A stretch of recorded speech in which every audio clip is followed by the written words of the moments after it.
Good morning. I'm following Clive, and Clive covered already a lot of the topics I kind of scratched in my presentation. But I will go more into the nitty-gritty parts of some of those adaptations and some of the things we're looking for in the functionality of reclaimed forest ecosystems. So let me start out, and I gotta find the right buttons. So we, Chris and Clive already mentioned, we are talking about different disturbances on the landscape. They're not, or partially, they're human caused, and they're not necessarily the same type of disturbances we have seen naturally, or that the ecosystems have naturally adapted to. And they go from small scale to big scale, and we have a few natural analogs on certain scales. Small scale, for example, wind throw, versus, and large scale versus fire versus some slumps. But really, the big scale human impacts like open pit mining, we don't really have any analogs. Maybe the closest we can is meteorite impacts on Earth, or primary succession after glaciation on large scales. So this is something new for ecosystems, and when we reestablish ecosystems on these, they might have to behave differently than our natural ecosystems, which have been exposed to these disturbances for a long period of time. So the challenge is, how do we deal with that? There's quite a bit of literature out there on restoration, on reclamation, and Cairns in 2000 mentioned that probably to date the most successful restoration efforts have been on disturbances which have close by natural assemblages where you can have the recovery happening from the outside, and you have lots of forces and close connections between the disturbances.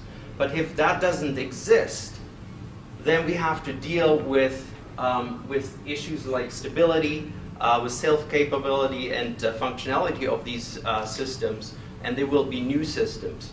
They will have potentially different outcomes, and Clive really eloquently talked about that and how things are related to those. I also go back to some of the issues Clive talked about with the legacy of reclamation. In the past, reclamation has been really driven by very few objectives, and they kind of came from in my eyes at least, from an agricultural perspective, is stabilization of soils or the site, and then have soil reclamation or soil-centered approaches, and then we put a crop on there, we grow something, and it grows well, and then we walk away. And that has changed in the last few years, and have evolved to the idea of reclaiming disturbed areas to fully functioning and sustainable ecosystems. So, and the idea was that if we do this, then these ecosystems will provide some of the benefits and the services we, to us humans, and so we are passive recipients of it. So we're not necessarily expecting always an active, direct result of this. So as a result of these restored ecosystems, they should be composed of, these are some of the regulations, and I kind of put them together, not in the, quote them, but composed of native species. They have to be common, common to the area. They have to be, they shouldn't have any soil and landscape limitations. And last but not least, they should be supposed to be resilient to disturbances, present and future disturbances, and capable of natural succession. So what? After Matthew asked me to give a presentation, I was thinking, okay, how do I deal with this? And I started thinking about this, and then I went back to my roots, and I was faced with a situation. Okay, we're talking about ecosystems, talking about, and I don't know where the pointer is. Oh, the red button probably.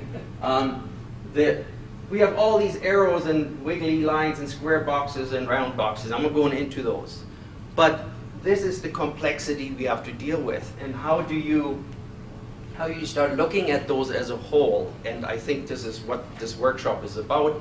How do we pick certain arrows, certain interactions from the abiotic environment, from the primary producers, and from all these different groups? How do we pick the right ones to say we actually have a system which is working? So, and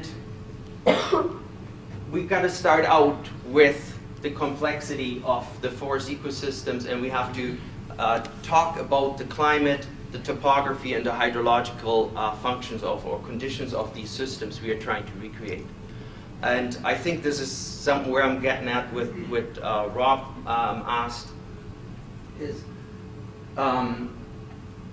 we need to understand what these fluxes are. When we create a landscape, when we have a landscape designer, whoever does this, and we will hear some talks later about that, they influence already right from the start what we're gonna get on the landscape. So in my eyes, at this stage and the following stage that have a suitable medium for growing things, we pretty much have set in stone 90 to 95% of our reclamation effort, because the climate, the topography, and so on will influence what is going to happen on these sites, how drought stressed they are, how well things are draining, the connection, hydrological connections, and so on. And then people like me come along, and then we plunk a whole bunch of species on there, and then we decide, can they grow or can they not grow, and we'll have to figure out what is best. Okay? So at the end, at these two stages and laying down the capping materials, these are the crucial, in my eyes, the crucial steps. Of course, we wouldn't be in ecology if we had the interaction between all these things, just to make things more complicated. Otherwise, we would have it figured out already. There's actually a very nice publication out now from DeVito and Mendoza and Clara Qualitza. They summarize the hydrological connection between subsurface materials in natural and in reclaimed conditions, and what influence they have on potential hydrological cycles and hydrology on the landscape. And some of these pictures are stolen from there, but properly quoted, I guess. So some of the drivers, climate, and I'm now going quite quickly through these. Clive has covered lots of those things, but I'm a bit more in detail. So we have to deal with large-scale climates.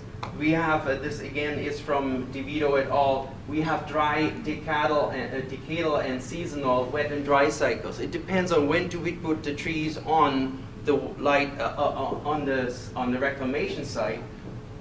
During what part of the cycle are we? Stress is not necessarily all this. Last year we had a beautiful wet spring and things grew really well. That's not every year like that. Okay. At the mesoscale, we have to deal with topographical positions. South-facing slopes, north-facing slopes, they will be very different. And in our climate, especially with the sun being at low angles, slope and aspect is an important driver. And then we have this the microclimate at the small scale, which deals with coarse woody debris or surface roughness and allowing species to establish. Landscape forms and topography. What are the driving factors here? Well, the conditions are pretty much driven by overburden materials, and this is some of the drawings in that publication where you would use variability in overburden materials will influence how water moves through these deeper soil layers. Again, slope and aspect will play a big role in topography, and also the connectivity between wetlands and uplands. Clive talked about that. Now, for our plants, we also need to have an adequate rooting zone. Roots are important. If plants have no roots, they're not going to be there, and if they can't grow. So the materials and the thickness are very important.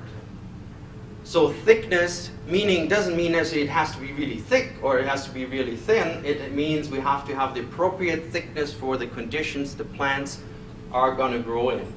Likely, if we have moisture limitations, maybe the thickness on south-facing slopes need to be thicker than on north-facing slopes. I don't know. So that gives you an idea. Factors playing a role in there is soil texture, organic content, nutrition. In those rooting zones, we cannot have barriers, because the barriers can be either chemical or physical, and with that they actually reduce the size of rooting zone, even if you have a material at a thick enough level which might be thick enough from a level, but it provides these barriers. So if you have salt, for example, moving up in the soil column, suddenly, yeah, you have 50 centimeters of something, but because the salt is below 25 centimeters, suddenly your soil, the active layer is actually only 25 centimeters and not 50. And, as I already mentioned before, variability is also important. Variability gives you diversity of different ecosites and ecosystems developing in different plant communities. Okay?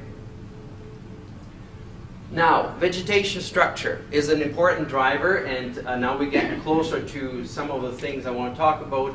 The vegetation is intimately connected with the climate, the topography, and the rooting zone.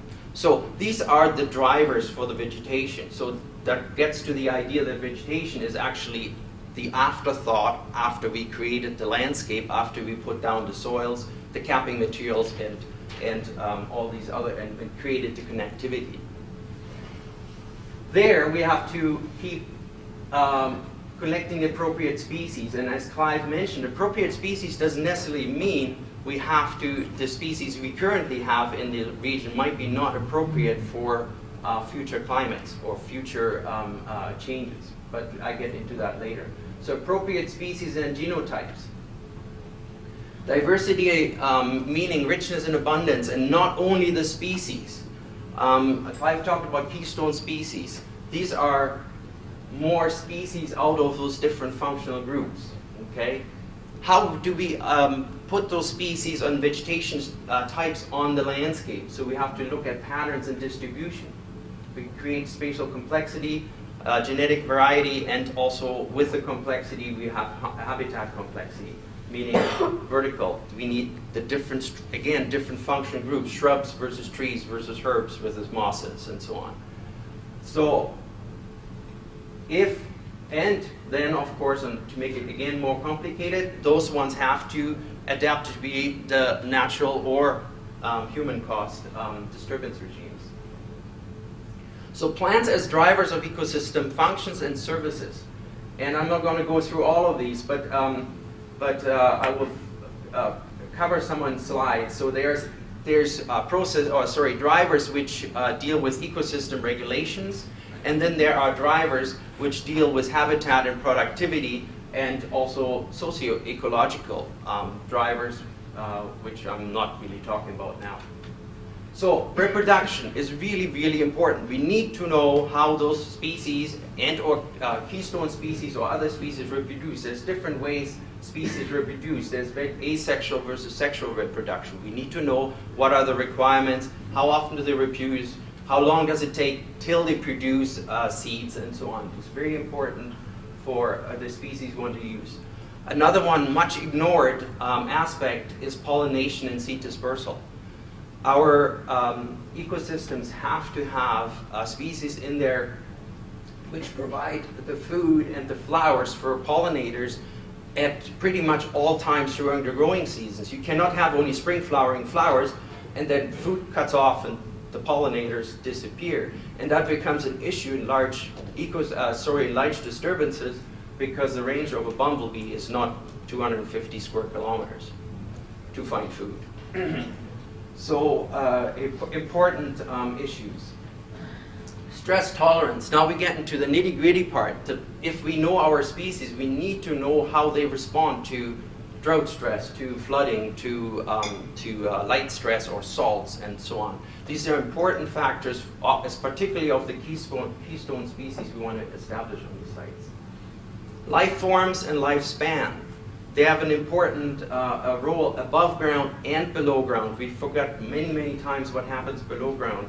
This is a good example of grasses versus trees. Grasses occupy the top layer of the soil versus the trees have to deal with below there the competition and the structural, the vertical distribution of roots is very different by species, or can be very different by species. And of course, as many know, in the canopies we have trees versus shrubs, grasses, lichens, and so on. And also the lifespan of species will deal, which gives us an input, of course, woody material. For example, if species are short-lived, they produce wood, of course, woody debris earlier. Other things for growth and canopy development are leaf habit and how fast they grow, and the strategy of growth. Again, and Clive put that really nicely into perspective, so I'm not going to talk much about this. Of course, the interconnections, the interaction between all these things, we have to deal with competition, facilitation, inhibition, and also herbivory. These are things which are happening inside the ecosystem and how things are connected. So plants also have an important impact on soil development. We have nutrient and carbon cycling. They're through the litter input and through the litter type. It's very different to put in, have a litter input of leaf litter versus pine litter. These are 35-year-old reclamation sites. We have about 5-6 centimeters of organic material, litter material in a 35-year-old aspen-dominated stand versus barely 1 centimeter in the pine stand, same age, different cycling. Okay. Of course, this will have impact on microbial and fungal communities in the soil. Will have impact on seed bank. Are the species we are using, are they creating a legacy in the seed bank?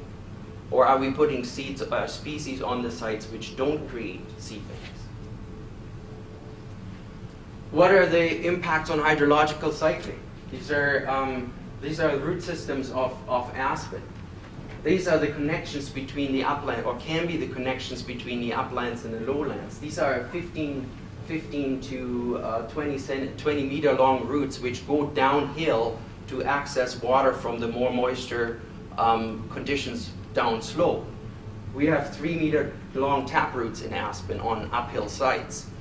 That is the where we talk about non-restrictive soil layers. Okay, so that has influences on linkages between slope position, root architecture, leaf area development, upper slopes versus lower slopes. How, where's the leaf area? And just for Aaron, who's in the crowd, and those connections, those root distributions, don't necessarily occur only in aspen. It's not a normal. It's not only a thing of aspen to graft and to have connections. These are root connections of pine. Okay, it does happen in other species. So now I'm using Holling's definition of resilience. I'm sticking with that one, although I'm aware of the engineering definition. Whether these, or what characteristics do we have that ecosystems or restored ecosystems either stay within the same system, or whether they change? Are they going into some other stable state? This is a graph which I derived from Wagner and Zazada. I stole it from those guys, which is really a neat summary of what I just talked about. What is important is how do the species respond to disturbance? What are the important variables, and what are the potential outcomes and successional pathways? So this disturbances, the secondary, let's call them secondary disturbances on these sites, could be, of course, the natural disturbances which already occur on these, in these areas, fire, insects, and wind. But also we have other disturbances like climate change, pollution, invasive species. These are disturbances which might be future disturbances which are faced by these ecosystems. So how do we select these species for resiliency? And I mentioned a few things already. We cannot select species without having the appropriate knowledge of the abiotic structure, or sorry, not abiotic, ecology of these species. We need to understand how this species interacts with its environment. So we need these parts, these round parts, okay? We have to identify key species, because overall, we can't plant them all. There's no way we can put all the species back on the site. It's not feasible. But we have to figure out which are the important ones and which are giving us the most bang for the buck. Okay? Diversity, hedging your bets. Mixtures are probably better. You want to put redundancy into ecosystems. If one species gets eaten by some bug, you still have another species which can take over that function. And then the question, if we build it, they will come. That's some of the ideas. We build something, we build a structure, and then, oh, they will move in. Well, we're not sure. Will they actually? Do we have the dispersal mechanisms for species for understory species especially, to migrate, to colonize these sites? How does Mitella nuda, for example, gets dispersed? I have no clue. If it's by ants, it might take 1 million years to get there.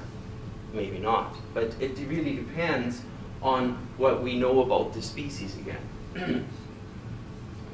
Selecting ecosystems for the resiliency. So I'm going up one step. We cannot only look at the ecosystem itself, we have to also look at how the ecosystem works with each other, how ecosystems interact with each other on the landscape. So if you have a disturbance, it might give you different types of resiliency and allows you for recovery. So we need to know something about the stability and the capability of these ecosystems to maintain themselves. We need to know something about the trajectories. We have to identify, again, key ecosystems. We can't build them all. We have to create, or we have to find the ones which are most important on our landscape. And there we can ask the question, oops, if we build them, will they stay? So if we build these ecosystems, we have these objectives, will they actually be there in 100 years or in 200 years? So what are the risks? Well, Thompson has a nice it's a report more than a publication, but it talks about the resiliency of ecosystems, that they can change. And the resiliency changes in time, and we heard about that already in various ways. And of course, not only change in time, but also just change with disturbance type and frequency, and might alter the trajectories and or the total outcome of this. So, are there possibly alternate stable states of ecosystem? Are we moving from one to another stable system? So I'm not talking about serial stages, I'm talking about completely different ecosystems. Will these different outcomes be considered a success or failure? And these are more questions we have to probably deal with in determining if that is what nature wants. Do we want to work against it, or do we want to work with it, or we have to figure this out. So the outcomes of disturbance on our reclamation sites are various. We can have forest sites after disturbance become forest sites through the different serial stages, but they could become also alternate stages which are stable. You could get a grass stage, or you could get a tall shrub stage, or you could get hardwood, or in this case an aspen stage, for example, which is maintained. Is that good or bad? We have to make these decisions. So these are some of the factors involved with this. And again, there's the legacy, and one of the drivers is the age of the ecosystem. If these disturbances happen early in the ecosystem, they will have a different effect than later in the ecosystem. All right. So how does time affect, for example, soil? This is a quick example. This is total carbon storage with time on different reclamation sites, aspen, pine versus spruce. There are quite differences between what we grow and what we put on the site. Same with total nitrogen availability on the site. Okay, it very much depends on what we plant, what are the trajectories. Now my last few slides here, are there alternate stable states? these are actual reclamation sites. This is a jack pine site with an understory. There's an aspen. The light is not very great here. Not sure how well you can see that. These are relatively similar ages. The spruce site is likely a bit older, but let's say they are about 20 to 25-year-old stands. And they all have a similar understory. And the understory is comprised of mainly smooth brome and or other grasses and alfalfa. So if we have a disturbance, if that is being hit by a disturbance, is that the potential outcome? We get a grass stage, which is a meadow instead of the trees, okay? And so that could be an outcome. It could be a stable ecosystem staying there for a long time because the grasses have characteristics. So our grassland, parkland type forests considered a success if that actually happens. What would have happened if we would have planted the aspen at 10,000 or 20,000 stems per hectare? This is a high density area. There's no understory in there. There's grasses on this side and like meadows, open meadows on this side and that side, and there's nothing underneath here. If we had changed the density, what would the outcomes be? Would they be different? So, for example, if the jack pine site would have been old enough, it might have had a cone crop. It might produce pine regeneration. If it's hit at 15, 20, 30 years, it might not have enough cones. The aspen, if it was there, it might have had enough root system in the ground, and it would have resuckered and there would have been less competition. It would have resuckered to an aspen, high-density aspen stand. I'm not sure about the spruce. Spruce takes a long time to produce seeds and is not really a very resilient species. There is a reason why most spruce grows in wetter, low disturbance areas, and it kind of moves in from there into our aspen stands. So I'm not quite sure how that will play out. So I want to end with that, and this is a picture of the Peace River area, which I think might closely represent some of our reclamation sites in the future. With climate change, where we probably will have areas which are failing to grow trees. They will just not grow trees because they're too exposed, too dry, so on. Can we live with grasslands on these sites? Will we have aspen-dominated systems, although there was spruce and other types of ecosystem? It's a question we have to ask ourselves, can we live with something like that? Or are we looking for other solutions and other results? Thank you.